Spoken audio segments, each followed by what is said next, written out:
it's really critical that people know who you are, because it's really hard to trust a faceless brand. What does it really look like to build trust in 2024? And maybe how is that different than previous years? Because I know that's the question on people's mind. There's a lack of context that people give around their wins. We're coming out of what I think is this world of just baseless wins.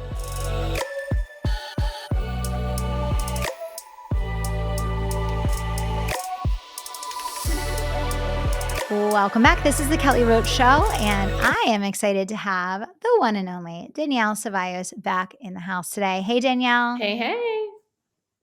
Welcome back. So, in case you are just listening to the podcast for the very first time, or maybe you don't know Danielle, Danielle was my right-hand person that helped me to grow my first company from 7 to 8 figures. Then about a year ago, a little over a year ago now, I asked her to step out of the business advisory and to launch and help me to grow several of my other companies. And she is the president of the Conviction Marketing Agency and the Advance, and she also manages my personal brand. And we take everything that she does with her team and with the staff inside the Conviction Marketing Agency, and we have used that to grow both the Advance and my personal brand. So, Danielle, welcome back to the show. Excited to have you here today. Yeah, I'm excited to dive in. Absolutely. So, what I want to share with everyone today, Danielle, is some of the core things that they need to be really hyper focused on and intentional about to grow their personal brand in 2024. And also, I would love for you to speak to for just a moment why you feel, which I also feel this way, but you live in this space all day, every day, but why you feel it is so crucial for every entrepreneur and executive leader to be focused on their personal brand in 2024. Yeah, so I'll start with why it's important. I think that, in years past, it's been easier to just sort of halfway do things, and people were buying a lot less intentionally. So they would kind of just see something, make the purchase, they would join the program, buy the course, and you didn't have to work nearly as hard. And over the last few years, with just sort of the influx of everyone joining the internet selling marketing world and just selling all these things that maybe do or don't work, people have become much more skeptical in how they buy. Now, they're still very much buying, they're just being much more intentional to buy from people that they truly trust. And so in this market right now, and we're at the beginning of 2024, and I don't see this changing moving forward. I think it's only going to get more important. Your greatest commodity, really and truly, when it comes to the sales process, is going to be trust. I just don't think there's anything that is more important than that, because we're in a world right now where skepticism has never been higher in all parts of the world, right? Like in everything that we see, certainly in how people are buying. And so it's really critical that people know who you are, because it's really hard to trust a faceless brand. Certainly we have trusted brands that we all know and love, but most of us listening to this show are they're selling something that's connected to you, right? It's a person-centered brand or a company that's driven by a group of people. And so your greatest ability to connect with your market is going to be through the people that are on your leadership team and you as the founder. And that's the thing that's going to help build your trust quicker than anything else out there. You could have the prettiest graphics, you can have the best video editing, but if you aren't showing up in a way that allows people to connect with, relate to, and see you as a trusted authority, you're going to struggle to sell this year and I think moving forward. Yeah. Now, I have to ask you a question, because I think that everyone that's listening to this show today thinks, Danielle, I am building trust with my audience. I'm posting on social media every day. And they think that box is already checked. So, can you unpack a little bit of what does it really look like to build trust in 2024? And maybe how is that different than previous years? Because I know that's the question on people's mind. And either they feel like they are doing it already, so they don't really know what you mean by that, or they're hearing you and they're saying, yes, but how? Okay. Yeah, there's layers and layers to that. So I'm going to assume, because we're talking about marketing and branding, the first layer that's honestly the most important is having a product that does what it says it does, right? Having an offer. So I'm going to assume we And better. and And better. yes, yes, Does what it says, what you say it's going to do, and better. yes. And Yeah. if you don't have that, you could probably just turn the rest of this off because it's not relevant. Go fix that. But if you do have that and you do have the results and you are really great at what you do, and you think you're building trust in the market and you're not quite seeing traction with maybe your launches or getting sales calls booked or even really getting attention, like getting engagement, there's a Yeah. couple of things you're probably missing. Number one, I would bet a large sum of money that most people actually aren't consistently posting enough, right? So the first part of trust is consistency. If you don't show up consistently, then people will forget you. And I know that sounds rude and terrible, and you're so special, and everybody should love you. And I agree, but they don't. And so in today's world, there is someone newer and shinier and Yeah. more fun coming up every moment. And if you're not consistently in front of people, it doesn't really matter what you do when you do show up. It's not going to be enough to overcome a lack of consistency. So when I say consistency, I mean literally every single day, at least once a day. That's the minimum. Sometimes, depending on the platform, you might do 2 or 3 times a day. So I don't mean like a post for 2 weeks before a launch showing up. I mean every day when you're selling, when you're not selling, when you're generating leads, or when you're just nurturing, showing up consistently. That's number one. Number two, the thing that I think most people lack when they are creating content is they truly aren't creating things that are relevant. They think they're relevant and they think they're important, but they haven't really had conversations with the market. And so when you're not creating things that are relevant, you actually undermine your trust and authority in the market because it shows you're out of touch.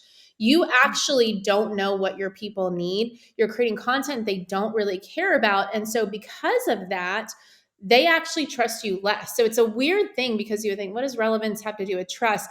But when you're looking at trust in the market, people need to Yeah. see you as someone who's a little bit ahead of the game. And if you're out of touch with what's relevant to them, or they think that you don't understand, you automatically don't have their trust to then help them solve whatever problem you solve. So understanding relevance, and so many people get really lazy about this. They don't have the conversations with current clients, with the market. They're not, people are like, I'm too busy to be in my DMs and I'm too busy to look at comments. If you're too busy for those things, then you're really too busy to understand what your people need and want, and you're not going to be able to create content.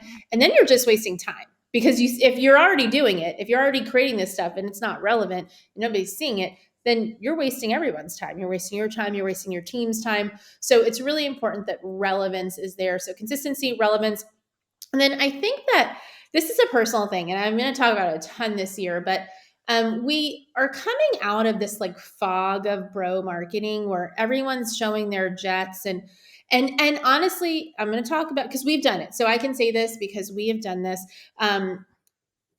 Even in the female entrepreneur world, like everyone talking about their 7-figure, their 8-figure, their all these things without really telling the story, right? Like nobody's ever like, I made $4 million this year and I spent 3 million or 3.8 million. And so I actually only made 200,000. There's a lack of context that people give Yeah. around their wins. And so we're coming out of what I think is this world of just baseless wins. And now half of them aren't even true. Like, so let's forget the half that aren't even true, because there's plenty of people who are just making stuff up. But Yeah. there are plenty of people who are saying true things. Maybe they really did make $2 million. Maybe they really did help their client lose 40 pounds, but they're not giving context to it. And people are becoming more and more weary of those things without people talking about, you know what, I did make $4 million last year, but it killed me. I worked 80 hours a week. Or I did make $4 million last year, but I also lost 3 million in another company, or I had a partner who did me wrong, or I had clients who revolted. Like nobody's telling the whole story. And I think that when you can create some context and truth around the wins, still share the wins. Your wins are valid, they're important, and they actually do establish trust. But when you can tell more of the story about what it took to get that win, people trust you more. So those are some things I think are so important when you think about, hey, I'm creating content, but people still don't trust me. and you have the wins and you have the great product and you're doing it consistently, then you're probably not creating enough context, enough realness, enough of the struggle. Maybe everything went great. Maybe you made $4 million and you kept $4 million, but you struggled with your team, or you struggled to find time. Like, you sharing Yeah. some of those lessons, not in a like crying mess way, like not in a I'm losing my mind way, but from a position of, these are lessons I've learned along the journey. These are things I want you to learn on your journey. That's how you build trust with the market. Yeah. Yeah. So we talked about consistency. We talked about really making sure that you're giving context to what we're sharing. Mhm. What was the other one? We talked about consistency. We talked about giving I context. say it and it's out of Oh, relevancy. We talked about relevancy. yeah. And the one that I would really add to that is really incorporating values Mhm. and like who you are and what you Right. stand for. And I think more than ever, this is really, really important.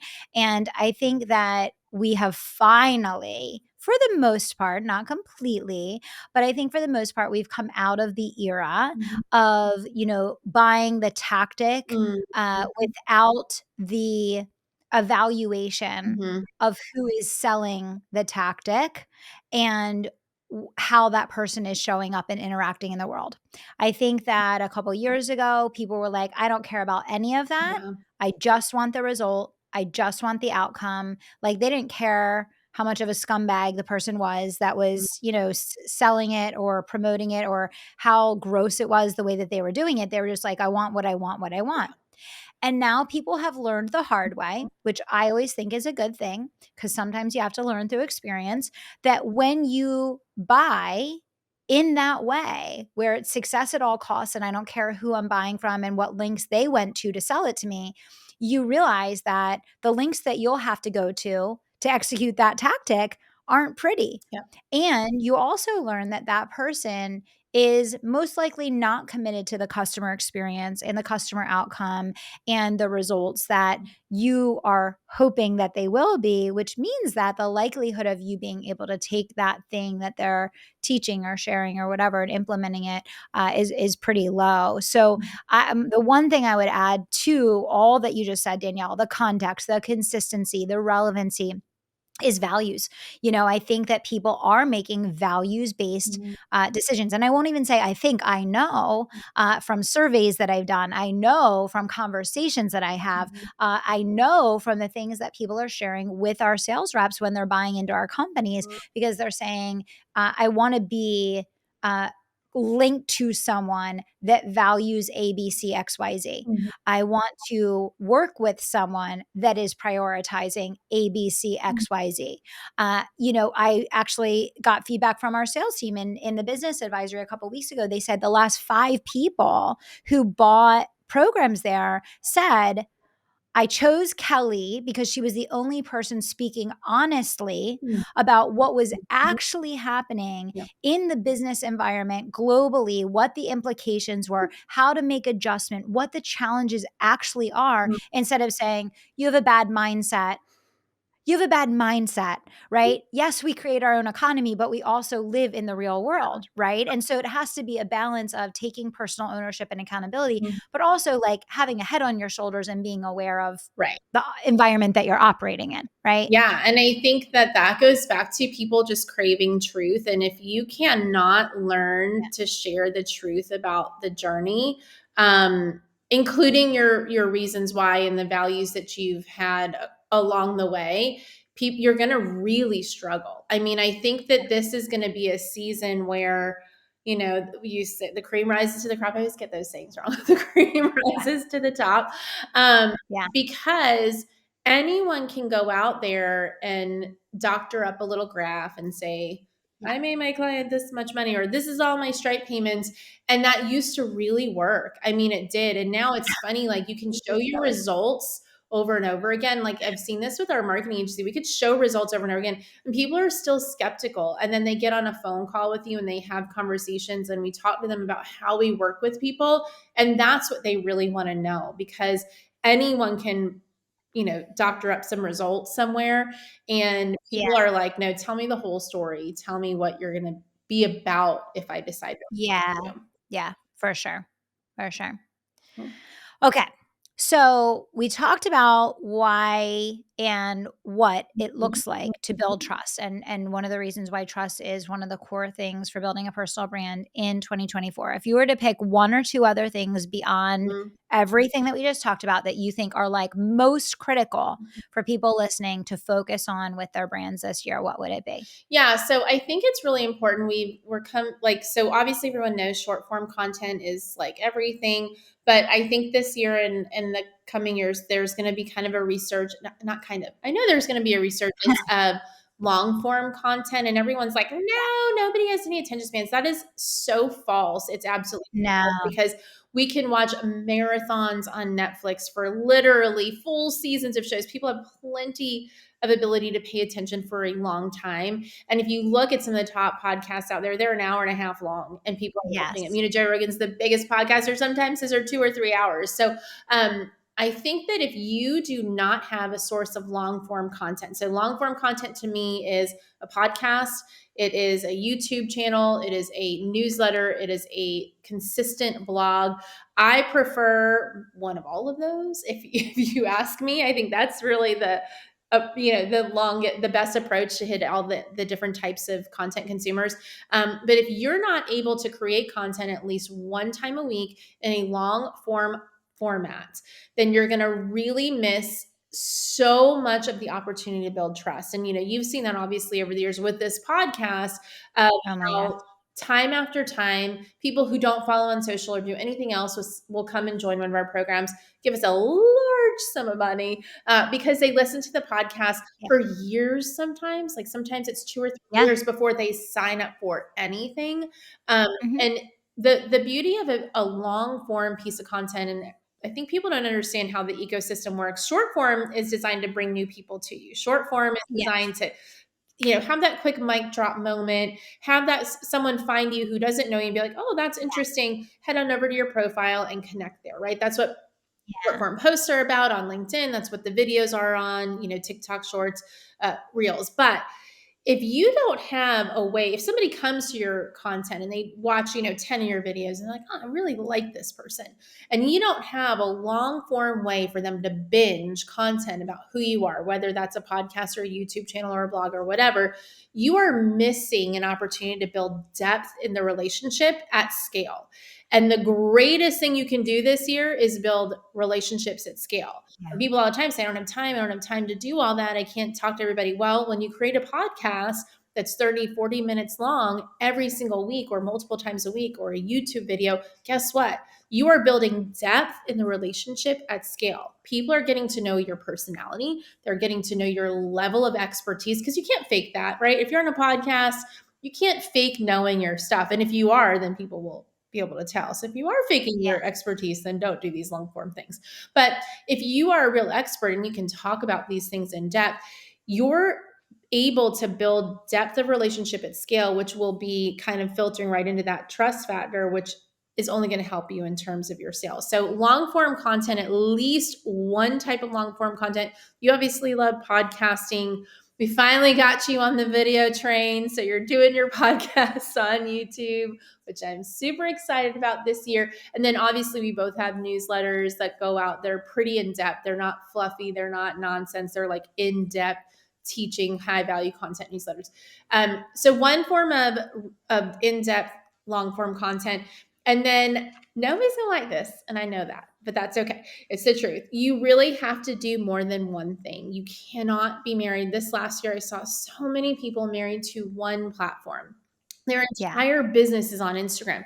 Number one, that is insanely dangerous, because Yeah. we know from firsthand experience that could be gone overnight. For sure. Your whole business can't be on LinkedIn. Your whole business can't be in any one place. So the people who are going to win are the people who are going to create the long form content, leverage it by repurposing it everywhere. That doesn't mean you have to create 28 videos a day. It does mean that you have to take that long form content and distribute it in a lot of places so that you're hitting new groups of people that maybe wouldn't find you. I'm not on TikTok. I don't look at TikTok. So if you're not on Instagram or YouTube Shorts, I'm not going to find you.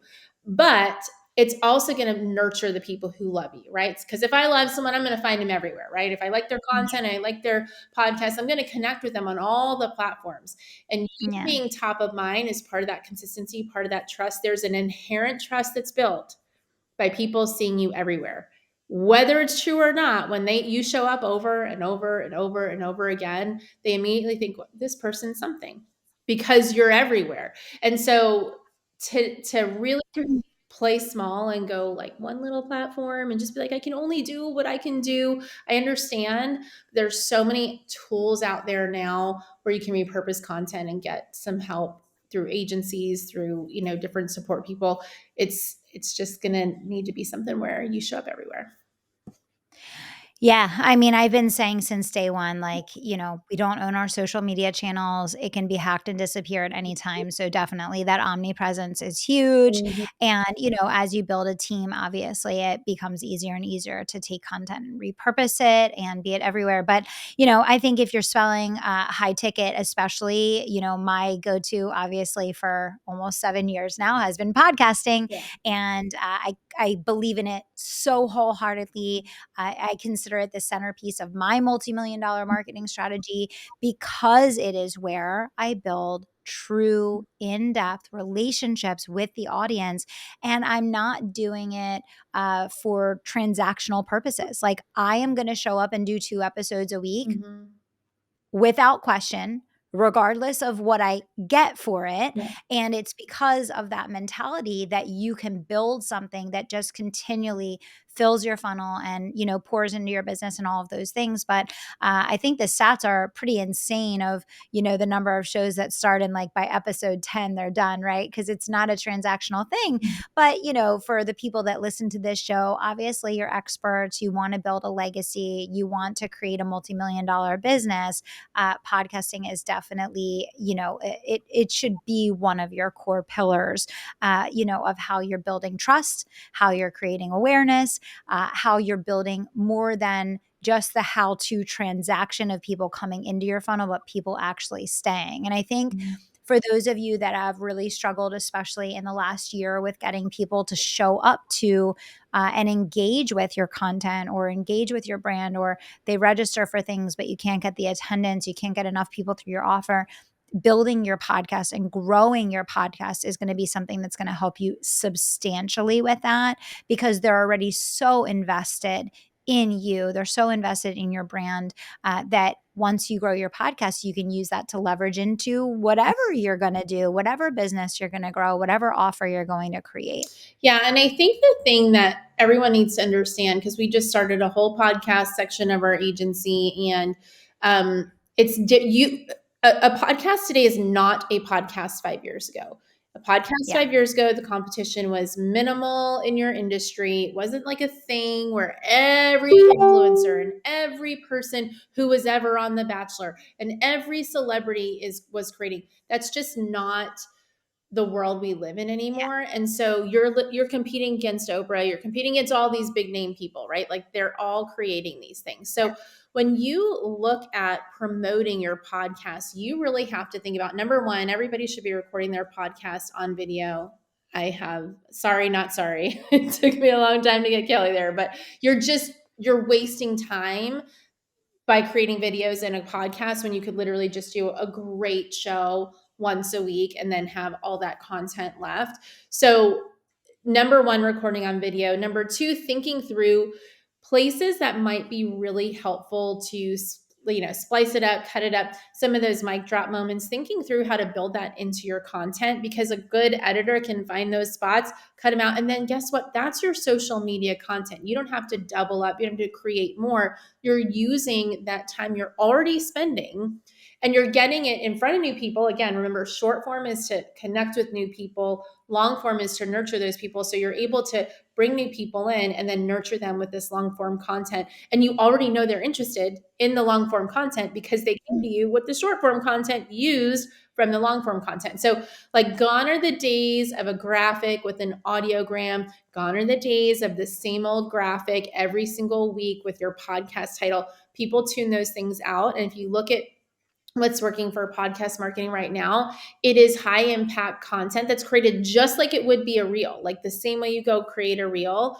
That's what's doing well. People are coming back to your platforms, and then that's where you can introduce them to the larger show, whether that's on YouTube or your podcast. So it's not going to work. I see a lot of people, it kind of kills my soul actually, because they're doing the work of the podcast and they're creating something every week and they're finding guests and they're doing all these things, and then they have the same graphic every week, or they have the same little audiogram that nobody listens to anymore.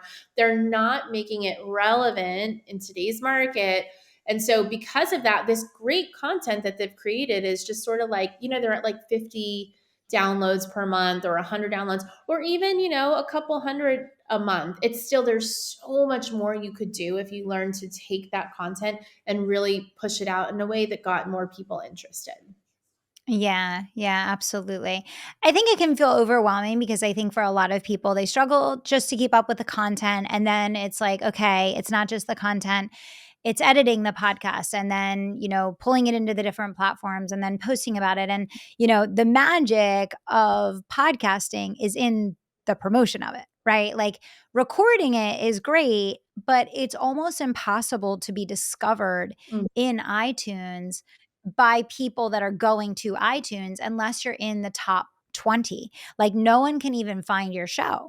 So the only way your podcast is going to grow is if you do an exceptional job with marketing it and with, getting visibility and exposure to it. So Danielle, what are you including, or what is the Conviction Marketing Agency including in the podcast production services and the new division that is focused on podcast production? Yeah, there's a couple of different layers, so everyone can kind of pick their own adventure. But obviously, we do strategy. So we're going to help you come up with topics that are relevant in your industry. We actually do some SEO research for that. We're going to do some market research, and we're going to give you a document every month of these are the topics you should talk about. These are the calls to action based on your goals. If you've got launches, if you have a book coming out, whatever your goal is, we want to make sure Mhm. we're reverse engineering. So you get all the strategy. We do a once a month meeting. Obviously, you get video and audio production. So we're going to edit it. We're going to make sure that it's optimized for both YouTube and the audio platforms. We're going to write your show notes. We're going to write your description. We're going to create 2 to 3 pieces of promotional content. So those are reels, TikToks, captions, graphics that will actually work. They'll actually get some attention for your show. So that's the baseline package that everyone gets. You get all the promotional content, the audio, the video, the show notes optimized for both YouTube and the audio platforms, and then all of the strategy. But if you want to go even bigger, we have lots of different options. We can source guests for you. We can get you on other people's show, which is a great way to build your podcast by guesting on other shows.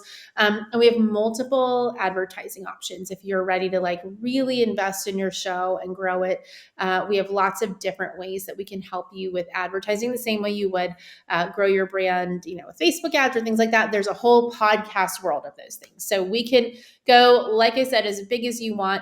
But the truth is, if you're not marketing your podcast in the way that you would market a service or an offer, it's not going to get seen and it's not going to be visible. And then if you're not building in every single week ways for people to share and connect, they're not going to. So you really have to be intentional in both the creation of the content and then the post production of the content, and that's what we're here to help with. Yeah, yeah, for sure. Well, I mean, podcasting has consistently been Mm. the forefront of what I have recommended for many, many years, long before having a marketing agency, long before having a podcast production division of a marketing agency.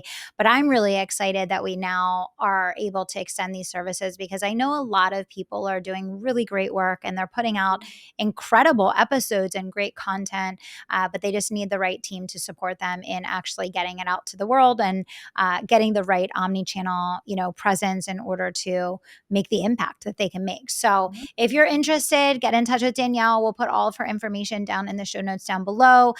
Danielle, final tips that you want to give everyone here today, just about how to really get their brand to stand out in 2024. I think that, the thing I hear almost on a daily basis is just like, it's just so noisy. I hear that every single day from people. So what are some of the top tips? Think about some of the best clients that are having great results in the agency. what is it about them that is really standing out in this market? Yeah, I mean, I think this is a very layered answer, but the few things that I think are really important. It's not the time to go smaller, be simpler, do less. Like this is the time to do more well. And people always say, "Is it quality over quantity?" There should never be a discussion. If you're creating more quantity, Yeah. then it has to be quality. Every time you Yeah. create content, this is the thing that I see hurt people the most. So it's kind of the opposite of the most successful. What hurts people the most is they are consistently creating bad quality content. And all that does is tell the market, I'm not interested in what this person has to say. It's like teaching their brains to tune out your stuff. The longer Yeah. you do it, the more they are going to tune your stuff out. So, number one is you really have to pay attention to your analytics. Listen, we all, I mean, you and I talk about it all the time. We could post something at a random time. We think it's going to do fine and it like totally does it. But if that's happening to you over and over and over and over again, and you're 5 months in and nothing has done well ever, it's time to reevaluate because you're training the market to tune you out. So that's number one. Number two, you really have to think about building relationships. And nobody wants to hear this, but that means having conversations. That means replying to your comments, answering your DMs, going back and forth. That takes time. And there's no way around that either. You're going to do it on your team. You're going to pay people to do it on your team. I think you should do both of those things. Pay people Yeah. on your team and probably get in there sometimes because that's how you as a CEO stay in touch. You don't have to be in there all day long every day, but it is how you keep a pulse on what's going on.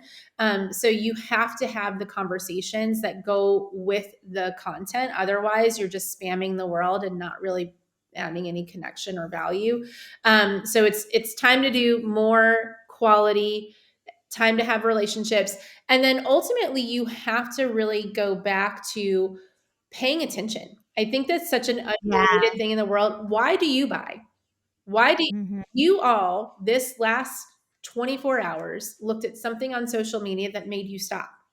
It made you watch, it made you listen, it made you read, it made you do something. You opened an email, you bought something. Like I just did a Yeah. post on this about something I just bought and why. If you're not constantly evaluating why you do that, it's going to be really hard for you to understand why other people do that. And then on the flip side of that, when somebody does buy, when somebody does connect, if you don't have the right channels to say, why did you call? Why did you book this call? What did you see? What made you stop? Why did you choose me instead of whatever? If you're not having those conversations, you have no data to move forward. And everybody likes to look at data like clicks and numbers. Your best data is from people and your own behavior. Like you're Mhm. in, you think you're so special. You're not. Like you behave the same way everyone else is. I am a marketer, and let me tell you, marketing works on me all the time. So if you don't pay attention to your own behavior and then have the conversations around other people's behavior, all your numbers again don't have context. You're not really actually making decisions based on data. You're making decisions based on, well, a lot of people clicked on this. Well, maybe they clicked on it because you had a typo and they were like, what's up with this company? Versus having the conversation of, why you gave me $30,000 to join this program. Why? Like, what about it made you want to do that? So I think those simple things that we were like, oh, that's so basic, that's so beginner. We get clients making, $2, $3, $4 million a year in our agency, and they haven't done that and they don't know and they think they know. And then we talk to their clients and they don't know. So it's really, really important that you're doing those things if you want to succeed this year, building your brand. Yeah, I think the connection to your audience is something that I think it's gotten lost. I think the social and social media has gotten lost, and, like, Mhm. I'll be the first person to say, like, I'm not super interested in sitting in, social media all day, but you better believe that I am paying attention. When I ask a question and I see a trend over and over again, you better believe, like, I'm texting Danielle and I'm like, "This right here, we need to have a conversation about this," or I'll screenshot something and she's same thing, we're sending stuff back and forth all day long because we're really looking at what is Mhm. the psychology of our audience. What are they thinking? What are they feeling? What are they desiring? And how does that impact the way that we translate the message that we want to share with the world? So I think that's a great note to end on. Yeah, I think there's certain things you can't outsource, and that's one of them. You have to stay a For sure. little bit. You can outsource the doing of it, but you have to have a pulse. When you lose the Yeah. pulse, and we have a free opportunity every day, Yeah, like in million for sure. places. So You're operating blind. Yeah, for sure, yeah. for sure. Awesome. Well, thanks for coming on the show, Danielle. If there's anyone listening today that is interested in up-leveling your podcast production services, Mhm. you want to know more about what we're doing inside the Conviction Marketing Agency, you can get in touch with Danielle. We'll put all our social handles and the link to the website for the agency down below. You can submit a submission form to see if it's a fit for you. And good luck. Focus on your brand. The brand is, what do they call it? The ship that rises all tides or something along I those am lines. I don't know so how bad. I it is. always get the sayings wrong and Something with ships and tides, and you guys get the idea. yes. All right. Thanks for being on the show, Danielle. We'll see you back here soon. Thanks. Thank you so much for listening to the Kelly Roach Show. If you enjoyed this episode, do me 2 solids. Subscribe to the show so you never miss an episode, and leave us a review so other people can find the life-changing content that we share here. We're on our way to #1, and we need your help getting there. Thanks so much for being a part of the community and for tuning into the show.